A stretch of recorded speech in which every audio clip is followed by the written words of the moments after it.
మనలో చాలామంది దాదాపు 80% మంది ప్రజలు ఊబర్, ఓలా, రెపిడో లాంటి వెహికల్ సర్వీసెస్ ఏవైతే ఉన్నాయో అవి వాడుతూ ఉంటాం.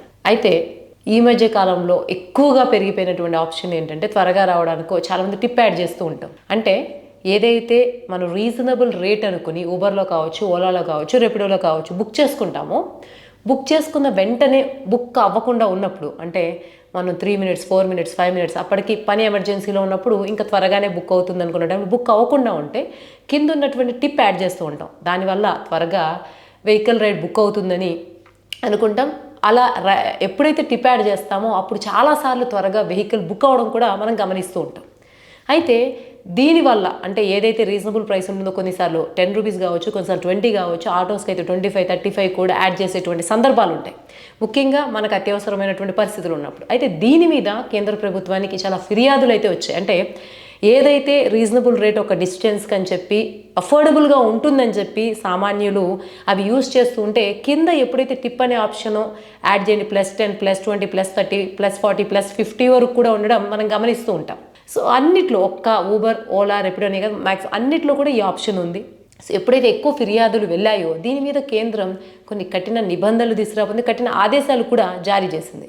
అదేంటంటే ఇక నుంచి ఏవైతే ఈ వెహికల్ యాప్స్ ఉన్నాయో వాటిలో ఎక్కడా కూడా టిప్ యాడ్ చేసే ఆప్షన్ లేకుండా పెట్టమని. అంటే ఇష్టపూర్వకంగా ఒకరు ఏదన్నా వెహికల్ రైడ్కి వెళ్ళిన వాళ్ళు కస్టమర్స్ ఎవరైతే ఉంటారో వాళ్ళకి నచ్చి ఒకవేళ డ్రైవర్కి ఒక టిప్ యాడ్ చేద్దాము అనుకుంటే పర్వాలేదు, కానీ కేవలం ఇంకా ఎక్కువ డబ్బులు వసూలు చేయడానికి ఏవైతే వీళ్ళ మీద ఊబర్, ఓలా, రెపిడో లాంటి సంస్థలు ప్రయాణికులపై ఒత్తిడి పెంచే భాగంగా, అంటే ఖచ్చితంగా వీళ్ళు ఈ టిప్ యాడ్ చేస్తేనే వీళ్ళకి తొందరగా ఒక రైడ్ బుక్ అవుతుంది, లేకపోతే చాలా లేట్ అవుతుంది, లేకపోతే బుక్ కూడా కాకపోవచ్చు, కాబట్టి రైడ్ కావాలి అంటే లేదా త్వరగా రావాలి అంటే ఖచ్చితంగా టిప్ యాడ్ చేయాలి అనేటువంటి మైండ్ సెట్ని క్రియేట్ చేయడానికి, ఆ ప్యానిక్ని క్రియేట్ చేసి వాళ్ళ చేత యాడ్ చేసే ప్రక్రియగా ప్రభుత్వం దీన్ని గుర్తించి దీన్ని ఒక దోపిడీగా కూడా భావిస్తూ ఉంది. దీని మీద అనేక ఫిర్యాదులు వెళ్ళిన తర్వాత ఇప్పుడు ప్రభుత్వం ఇచ్చినటువంటి ఆదేశాల ప్రకారం ఏ వెహికల్ సర్వీస్ ఇచ్చేటువంటిదైనా ఊబర్ కావచ్చు, ఓలా కావచ్చు, రెపిడో కావచ్చు, ఏవి కూడా రైడ్ పూర్తయ్యే వరకు ఈ టిప్ అనే ఆప్షన్ అపీర్ అవ్వకూడదు అని చెప్పింది.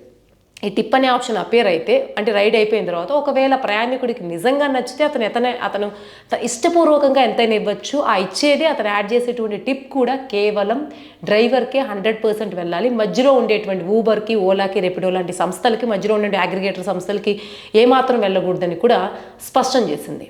అయితే మనము దీన్ని ఒక మంచి పరిణామంగా చూడవచ్చు. ఎందుకంటే ఎప్పుడైతే ఇరాన్, ఇజ్రాయెల్ వార్ పెరిగిపోతూ ఉందో, దీని మధ్యలో ట్రంప్ జియోపాలిటిక్స్ ఏదైతే నడుస్తూ ఉందో ఈ క్రమంలో చాలా షార్ట్ డిస్టెన్స్కి కూడా ఎక్కువ రేట్లు పెరిగిపోవడం, ముఖ్యంగా ఏవైతే బైక్స్ యూజ్ చేసేవాళ్ళు కావచ్చు, స్కూటీస్ యూజ్ చేసేవాళ్ళు కావచ్చు, వాటికి కూడా ఆల్మోస్ట్ ఆటో ప్రైజెస్ ఏవైతే ఉంటో ఆ స్థాయికి పెరిగిపోవడం కూడా మనం గమనిస్తూ ఉన్నాం. కేవలం హైదరాబాద్ పరిసరాలు, తెలంగాణ వరకు చూసుకున్నా సరే ఈ ప్రైసెస్ చాలా హైక్ అయినాయి. ఎందుకంటే పెట్రోల్ ప్రైసెస్ పెరగడం వల్ల కావచ్చు.